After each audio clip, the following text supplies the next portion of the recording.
Now that the oil leak in the Gulf has been contained, there are many questions about where all of the oil has gone. Between April 20th, the day the Deepwater Horizon oil rig exploded, to July 15th, when the newly designed oil cap stopped the flow of oil, it's estimated that between 128 and 219 million gallons of oil spilled from that well. Joining us to talk about what may have happened is Dr. Gregory Stone. He is the director of the Coastal Studies Institute for the School of the Coast and the Environment at LSU. And Dr. Stone, thank you very much for being on LPB. My pleasure. Well, it is the big question. Where has all of that oil gone, Dr. Stone? We know where a lot of it has gone, in that obviously the marshes are being oiled, and therefore it has been transported onshore. We also know that the barrier islands and the coasts have been oiled, so therefore the oil slicking water has been transported onshore. But a remarkable thing, given the technology of our program, the ocean observing program that we have at LSU, we've now found that the situation is such that we can measure where we think the oil is going, and that is what no one has really had a chance to look at, and that's offshore. And is that because of you have devices down on the sea floor that is doing the measuring of oil miles underwater?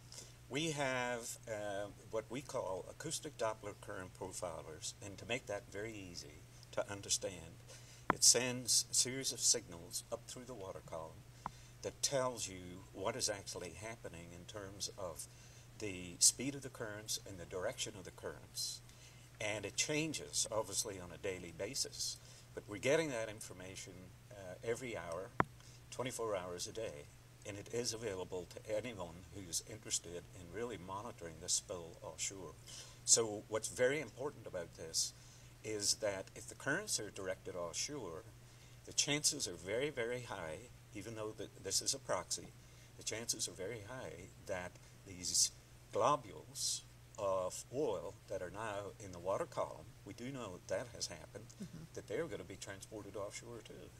Well, we also know that some of the meters, or some of the sensors rather, under the water that have been monitoring this have malfunctioned because they've been inundated with oil. Now, what does that tell you, and how many of those sensors have malfunctioned, and where in relation to the Deepwater Horizon? Well, we have one platform which is very, very close to Deepwater Horizon, and that is actually still functioning. The others are farther to the west, 30 or so miles south of Grand Isle. And of course, that is important because that does tell you what is going on underwater. We can see from satellite imagery and photography what's actually happening on the surface, but we have a hard time estimating or finding out what's going on beneath the surface. Now, this is information that isn't just available to the scientists or at LSU or around the world. This is something folks can also follow on their computers? Absolutely. How do they do that? All they have to do is do a Google search and type in WAVCIS. Okay.